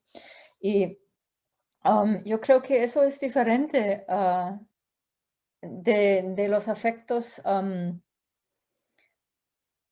del cine revolucionario que también tenían sus líderes, digamos, ¿no? Donde también el enfoque estaba en al final tomar el Estado, tomar el poder del Estado para poder cambiar la sociedad, ¿no? En el cine de los 60, 70, ese afecto, yo creo que Laura Pawlowski lo teoriza, ¿no? En su libro The Politics of Affect and Emotion in Latin American Cinema. Ella distingue entre un afecto melodramático y un afecto. O sea, una emoción melodramática y que al final te propone una víctima y tú sientes empatía y tomas parte de la víctima para reivindicarla, y normalmente allá se identifica el opresor que hay que eliminar, ¿no? versus el afecto en el cine del 60-70, que es un afecto de deslocación, ¿no? Un afecto en inglés que se llama jolts, ¿no? De cosas no anticipadas, que te sorprende, que te abre el horizonte, que se liga más bien con el cine experimental, ¿no es cierto? Ahora, en el videoactivismo lo que tenemos no es ni lo uno ni lo otro. Entonces, las dos preguntas que haces, Marta, están relacionadas, ¿no? Porque lo que tienes, el videoactivismo es, en su gran mayoría, una política de la verdad. Sigue una política de la verdad. La videoimagen muestra la verdadera verdad, la que oculta la televisión, que pretende mostrar la verdad, ¿no? Entonces, se dialoga en ese sentido, ¿no? Pero es complicado porque eso te muestra una realidad que está, una realidad que existe. Pero el movimiento es prefigurativo y anticipa un futuro que no ha llegado. Dice que la política tiene que atravesar el imaginario de la sociedad que queremos. No podemos esperar que esa sociedad llegue en algún momento y que se tiene que mantener abierto para que entren nuevos actores que hagan nuevos reclamos, que no puede consistir de elementos y figuras contadas, posiciones ya establecidas, ¿no? Para mí el mejor ejemplo de eso es esa idea de abrirse a lo no humano. Si estamos hablando de lo decolonial y de repente nos viene alguien y dice lo no humano tiene derecho, ¿qué significa eso, ¿no? Esa es una manera de abrir y de desestabilizar el conteo, ¿no? Y la pregunta entonces, ¿cómo puede el video que sí está aferrado a una política de la verdad hacerse cargo o hacerse parte, ¿no? De un movimiento hacia la futuridad, un movimiento infinitamente abierto, si uno quiere, ¿no? En búsqueda de una justicia. Claro, y ahí bueno, hay elementos experimentalistas ahí en los videos, podemos ver eso y aquello, pero al final es esa afectividad de la alegría que conceptualizo con la ayuda de Masumi. Y más allá, no solamente como, o sea, Masumi insiste a cambio de Laura Podolsky, ¿no? Que el efecto es totalmente pre-narrativo, es potencia, ¿no? Potencialidad. O sea, no hay todavía nada. Y yo diría que en el videoactivismo la alegría funciona de una manera similar y sin embargo, de nuevo, insiste en una historia. Entonces, si Rancière y Masumi teorizan lo político, digamos, ¿no? En términos de erupción, no históricamente especificado, sino en términos teóricos abstractos como un principio de erupción, ¿no? El video activista nos enseña que eso es imposible y que realmente habría que pensarlo en base de una memoria política, que en este caso insiste en la relevancia de lo colonial, ¿no? Del racismo y de la colonialidad, que no puede abstraer de eso, ¿no? Gracias por la pregunta y el interés, Marta. Sí, Iván. Sí, súper bien. Gracias por esa respuesta. Estuvo súper. Quería así como expandir un poco en eso, en que algo súper que nos compartiste al final de tu intervención, Freya, que era como también o sea, no se trata de como afectos alegres versus afectos no alegres, que va un poco como ni uno ni lo otro. Y esto es algo que estaba como pensando también mientras te leía, era de que es que no es de que sintamos alegría, es de que la colonialidad nos dice no debes sentir alegría aquí. Así como la modernidad nos dice debes sentir alegría al comprar.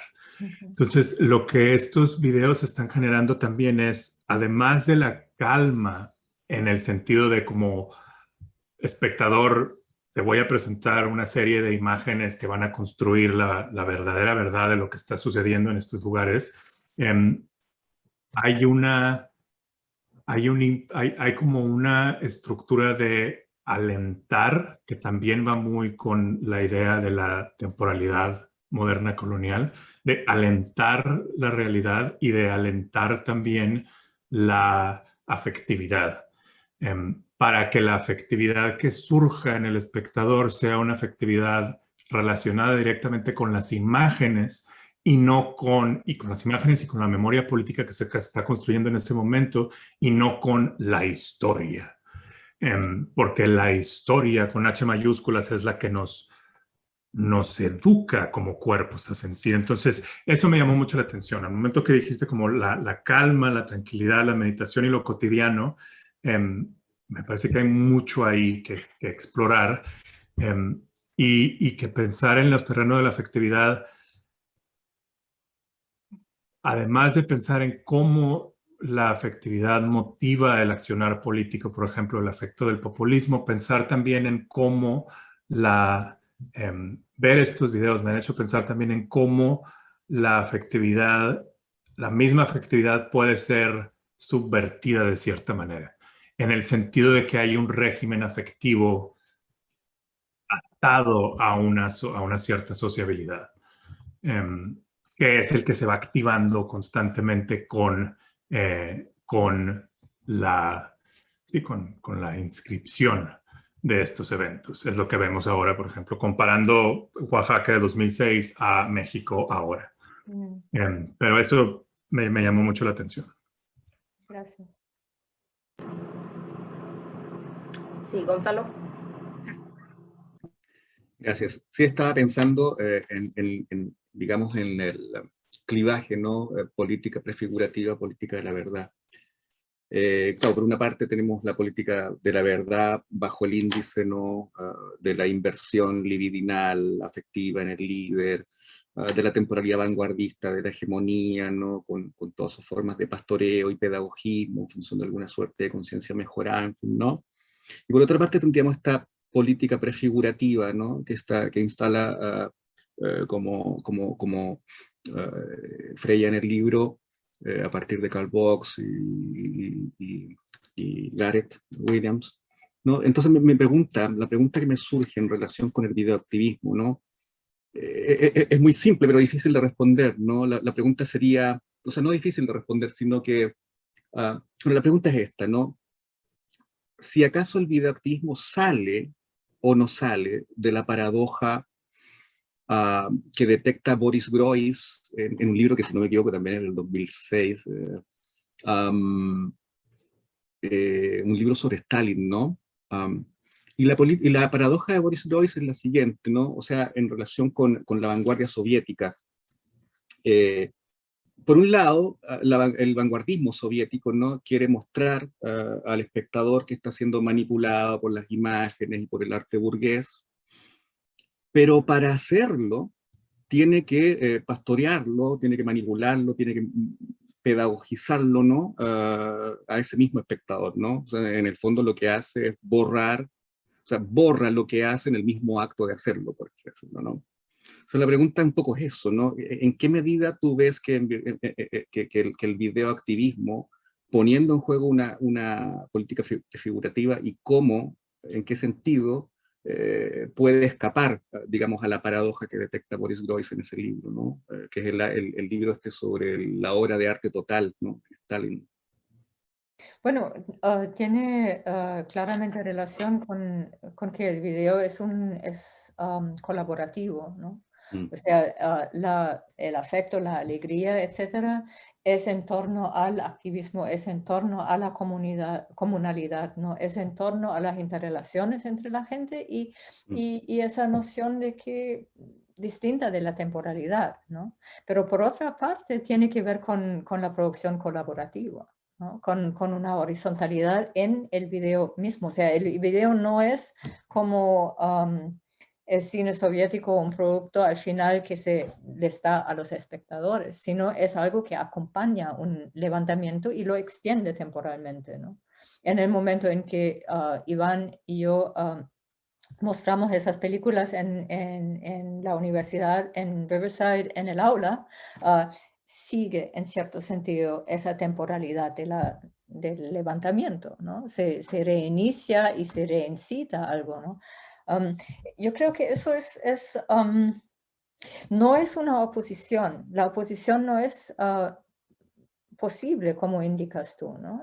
Eso es un poco parecido a otra conversación que tuvimos acerca de la violencia. Si tienes una violencia, no puedes criticar la violencia al mostrar la violencia, porque la violencia reinscribe la violencia y la mirada del espectador en cuanto a la violencia, ¿no? Entonces, ¿cómo lidiar con esa lógica del antagonismo, ¿no? Y la única manera de hacerlo bueno, estoy leyendo a gente que debería haber leído en esa época ya, porque realmente hablan de algo muy parecido, ¿no? Que es Black Radical Thought, que hablan de lo fugitivo, hablan de la manera como siempre algo se escapa.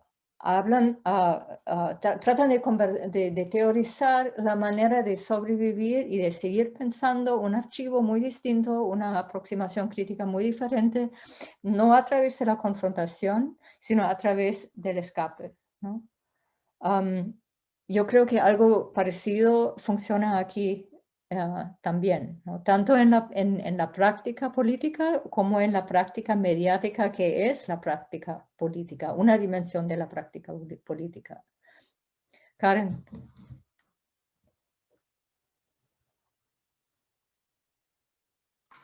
Sí, un comentario chiquito. Lo que pasa es que me quedé a propósito del comentario de Freya, el comentario de Iván, a propósito de cómo cierro el texto, y que en realidad mi pregunta, porque yo entiendo que el libro no apunta a tomar posición entre, podríamos decir, como afectos tristes o afectos alegres, ¿no? Sino que más bien los ponen en tensión. Pero tal vez como mi pregunta o el ejercicio que intento hacer y que quizás no queda en el texto plasmado, pero pienso en esa contradicción que se produce en el mismo movimiento, ¿no? Por eso cuando me enfoco en las mujeres, pienso en que, claro, en ese espacio que podríamos decir que se estaba abriendo una potencia de lo en común, o podríamos decir estos afectos que la comunalidad podría traer o producir, se estaba dando en este mismo momento, en paralelo, una suerte de resistencia que quizás tenía otros afectos, podríamos decir como la rabia de que me dejaron en casa otra vez, o que me mandaron a la cocina otra vez, ¿no? O que me dijeron quédate cuidando la radio. Entonces, que lo que eso moviliza en términos de no armar una contradicción, pero sí de poner en tensión allí mismo esos afectos. Así como una copresencia de diferentes afectos al mismo tiempo, ¿no? Claro. Que uno puede sentir esa motivación de rabia, pero al mismo tiempo una inclinación hacia disfrutar del espacio y de la colaboración, ¿no? Pero yo, lo que a mí y puede ser por razones personales, ¿no? Lo que yo también pensaba en cuanto al análisis de esos videos es que casi nunca, básicamente nunca, muestran lo desagradable que puede ser la colaboración, lo aburrido y a veces el enojo que uno siente a sus propios colaboradores, ¿no? La impaciencia, todas esas sensaciones también están presentes, ¿no? Y es algo que se elimina de los videos para enfatizar justamente esa otra sensación, ¿no? Es interesante y no tengo respuesta categórica finalizada, ¿no? Pero lo que sí, yo creo que insiste en que nos demos cuenta de la presencia de las emociones en cualquier momento en que estemos pensando y actuando, ¿no? Nunca actuamos de manera racional, eso no existe, ¿no? La racionalidad en separación de los afectos, ¿no? O emociones. Judith dice ahí en el chat que hay preguntas.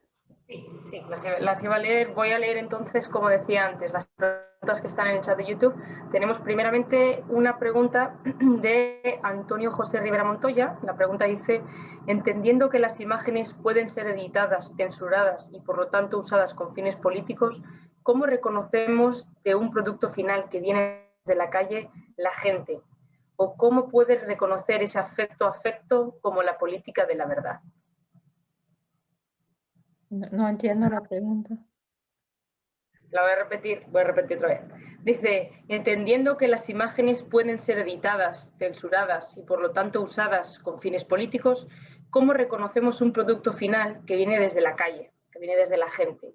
¿Y cómo se puede reconocer ese afecto como política de la verdad? El afecto como política de la verdad, eso es interesante. Porque, bueno, en base de lo que acabamos de conversar ahora con Karen también, ¿no? Y con Iván acerca de la copresencia de los afectos, ¿no? Y de lo ambiguo que a veces es ese afecto, ¿no? No es tampoco una verdadera verdad el afecto, ¿no? Es una construcción.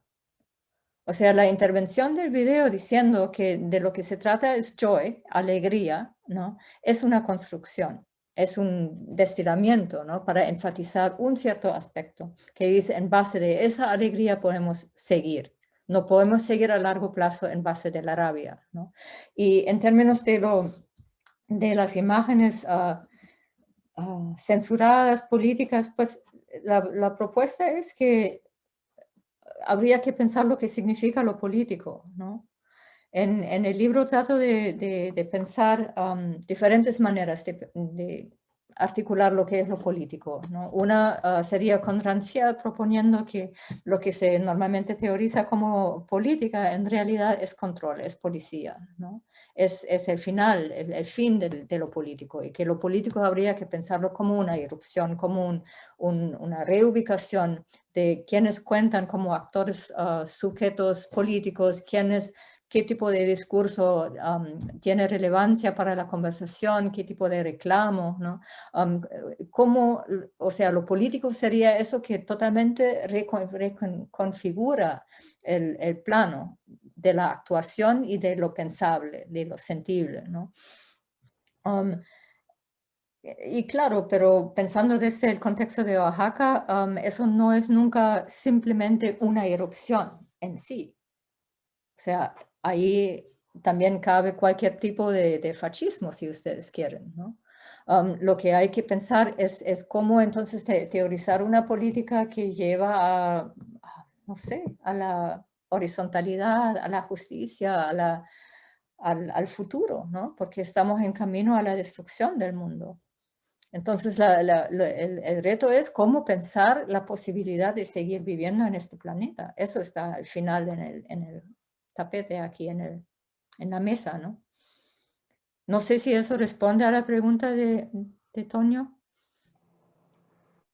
Claro, no, lo que pasa es que como vamos un poco con retraso, no sé, luego llegará el comentario en el chat, pero de mientras voy a leer otra pregunta que tenemos de Nico Valdivia Genic, que dice, ¿cómo podríamos poner en diálogo las reflexiones en torno a los ejemplos de videoactivismo trabajados por Fraya con expresiones políticas creativas recientes mediante vídeos, TikTok, Instagram, etcétera? Dice, pienso en casos recientes como Chile o Colombia, donde el acceso al móvil para grabar y el Internet como medio para compartir de manera masiva en poco tiempo o tiempo real han sido importantísimos. Sí, eso me parece una pregunta clave, y en un evento reciente que organizó Lisette, Gerald y Carolina acerca de los eventos en Colombia en diálogo con la rebelión en Chile, el levantamiento en Chile, ¿no? Surgió justamente esta discusión, ¿no? Acerca de la necesidad de la contrainformación por medios sociales, y no me acuerdo quién fue, Nico, que decía, pues las redes sociales solamente comunican con los ya convencidos.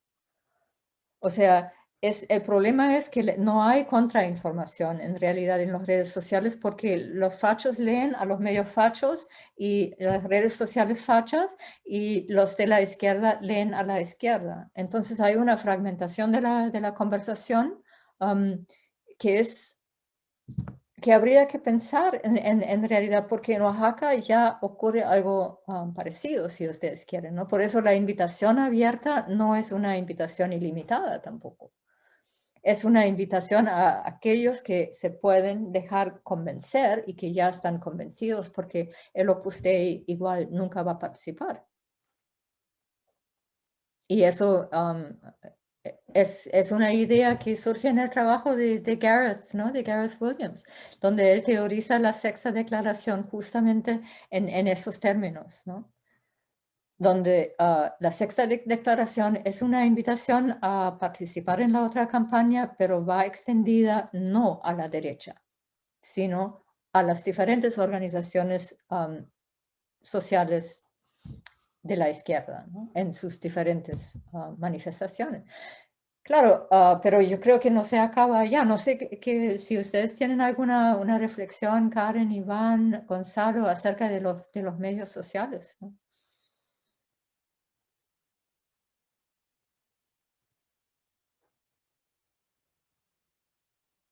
Y les tres hacemos cara así de abrumador. Es súper grande. Yo me lanzo así diciendo que cuando mencionaste cómo Facebook y Twitter tienen también la misma fecha de nacimiento del 2006, se me hizo así súper interesante como pensar en cómo las redes sociales funcionan como esta esfera pública, se me fue la palabra, segmentada. Una esfera pública con límites internos y con un ordenamiento, un estriamiento interno que sigue siendo pública, pero al mismo tiempo establece unos como vasos comunicantes excluyentes. Y no sé si eso se pueda lograr, no sé si ese limitamiento de las redes sociales actuales se pueda superar con cualquier uso. No sé, no sé. He visto cositas, pero no he visto así como una comunalidad virtual más allá de, o sea, aparte de una comunicación de una realidad que se está viviendo, que se está siendo silenciada por otros medios. Creo que falta mucho en trabajar en el uso de redes sociales, en otras redes sociales, que sí tengan de manera estructural una cierta comunalidad, una cierta interacción, que las redes sociales actuales no, en su estructura no las tienen, al menos las redes sociales de las que estamos hablando no las tienen, no existen, o sea, no están esas estructuras.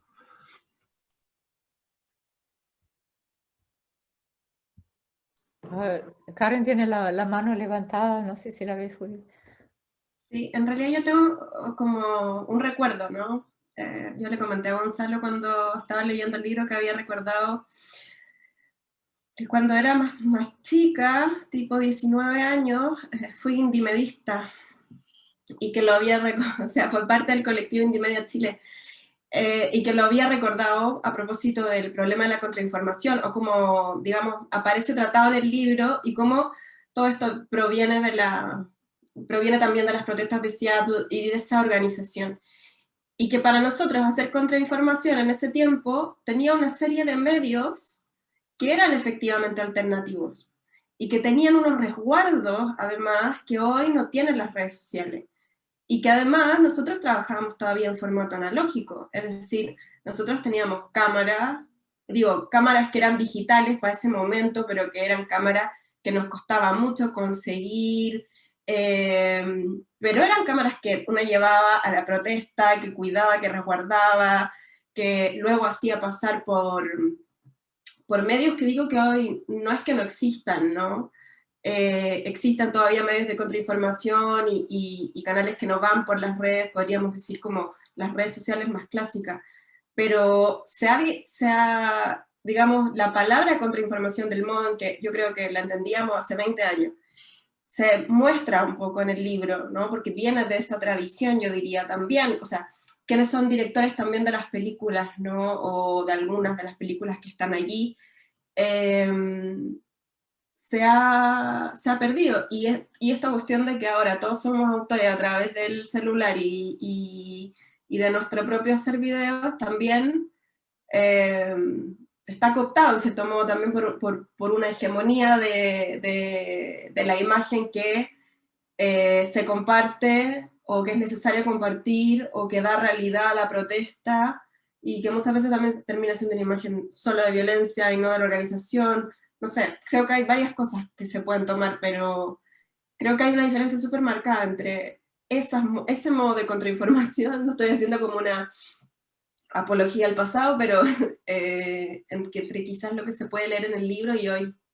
Sí, ¿no? y yo creo que habría que añadir además, pues, el impacto que tuvo el video grabado en celular sobre el asesinato de George Floyd, ¿no es cierto? Que realmente en Estados Unidos por lo menos desencadenó o le dio mucho aliento al movimiento de Black Lives Matter y de una reformulación, un repensar la sociedad norteamericana, ¿no? Y todo eso en base otra vez de un grabado celular, ¿no? Siempre recordando que,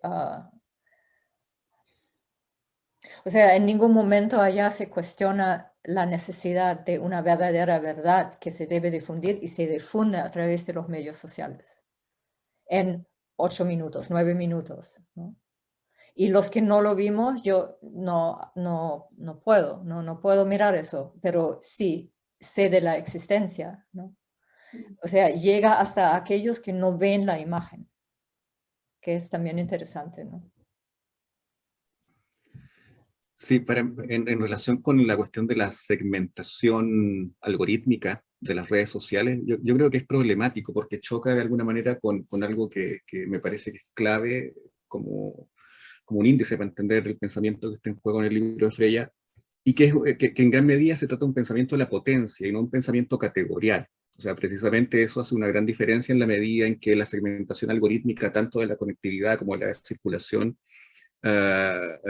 en las redes sociales, es una tecnología categorial, por así decirlo, agrupa como colmenas categoriales de interés, ¿no? Entonces, agrupa y desconecta al mismo tiempo en función de aglomeraciones categoriales. Mientras que lo que está en juego el carácter abierto de la invitación tiene que ver más bien con una potencia, ¿no? Con la potencia, o sea, digamos, con una invitación abierta a la diferencia, a la potencia común, y no al partisanismo en una determinada aglomeración categorial, ¿no? Del discurso. ¿Mm? O sea, está cerrada a lo que dispone, productiviza, mutila, viola, explota o domina autoritariamente la vida, pero está abierta a una potencia que no puede ser reducida categorialmente, que es precisamente la tecnología en virtud de la cual se produce la segmentación algorítmica en las redes sociales. Entonces hay una incompatibilidad que habría que pensar, me parece. Sí, sí, aunque habría que recordar, ¿no? Que el problema con la segmentación tiene que ver con el concepto de la contraesfera pública, ¿no? Que es siempre un reclamo hacia el Estado. Y tanto en el caso de George Floyd como en el caso de Indie Media, creo, desde 1999, ¿no? Lo que existe es siempre ese gesto que va más allá, que donde el reclamo al Estado no es suficiente. No es que queremos reforma, que queremos nuevas leyes, ¿no? Ni ahora ni en aquel entonces, a través de esas redes de información. Y lo otro es que a pesar de la categorización, como tú señalas, ¿no? Las redes sociales sí tienen el potencial de proliferar. Creo, y a veces lo hacen y a veces no lo hacen, ¿no? A veces interpelan solamente a los ya convencidos y a veces empiezan a ir viral, ¿no? O sea, se hacen virus y alcanzan a muchos más, ¿no? Pero ahí estás otra vez y ahora después de un año y tanto, por vía Zoom básicamente, ¿no? La pregunta es ¿qué pasa cuando solamente ocurre este plano? ¿no? En que estamos ahora. El plano de las pantallas donde nos vemos por medios mediatizados, digamos, ¿no? Y no actuando tanto, ¿no? Entonces, vamos con la última pregunta ya, por cuestiones de tiempo. Es una pregunta desde YouTube que viene de Paula Cucurella. Dice, si el afecto en Deleuze es prelingüístico, su relación al arte no puede desarrollarse o jugarse en términos representacionales, miméticos, figurativos. Para Deleuze, el arte crea afectos, formas de percepción previamente inexistentes, sin código preexistente para entenderlos.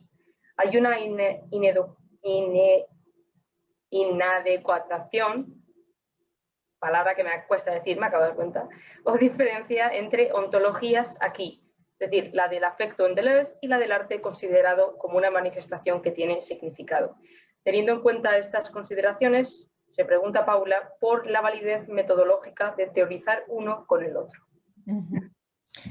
Sí, súper interesante porque ¿quién define qué es, no? O sea, Deleuze piensa y piensa el afecto en cierta relación que hace cierta coincidencia con la manera como Massumi también piensa, los dos en base de Spinoza, si ustedes quieren, ¿no? Pero para Deleuze lo que ocurre es una vuelta al cine experimental en este caso, ¿no? O sea, a la dislocación, el afecto como dislocación, ¿no? Mientras que para Massumi, el afecto que también es prenarrativo, ¿no? Se abre a una potencialidad abierta, ¿no? Y para mí la cuestión era, ¿qué es entonces la alegría? ¿Dónde cabe? ¿Qué tipo de sensación es la alegría? Y desde mi punto de vista, yo me puedo liberar de Deleuze y lo que dice, y me puedo liberar, o sea, de diferentes maneras como se ha teorizado la emoción y el afecto, ¿no? Y puedo decir, no, eso yo veo una coincidencia, ya. Yo veo una coincidencia entre la noción del afecto como algo prenarrativo, abierto, potencial, y el momento de la alegría donde todavía no tiene fin. Aunque al mismo tiempo, y que no presupone el experimentalismo tampoco, que está súper dependiente, ¿no? De la educación estética. O sea, todo momento de experimentalismo presupone que uno tenga una educación estética para poder apreciar lo totalmente nuevo que se señala a través del experimento, ese momento de reconfiguración, ¿no? De sorpresa, de algo totalmente distinto, ¿no? Pero si en el activismo no ocurre eso, entonces yo le doy la vuelta, ¿no? O sea, yo creo que es necesario para poder descolonializar la manera de pensar, ¿no? Darle la vuelta y no decir que, bueno, Deleuze o Massumi o quien sea tienen la razón y ahora voy a ver cómo eso se aplica, sino decir, bueno, ellos teorizan el afecto de tal manera, pero aquí ocurre algo diferente. Entonces, ¿cómo podemos pensar poniendo esas dos cosas en diálogo? No sé, me gustaría verla a Paula ahora diciendo, ajá, o estás muy equivocada. No sé, pero yo con eso, o sea, eso era básicamente lo que apuntaba con la idea del cine como fugitive, ¿no? Como también una manera resistente a las tradiciones, a los discursos ya establecidos y dominantes de crear pensamiento, ¿no? En colaboración, además, y de pensar desde otro lado.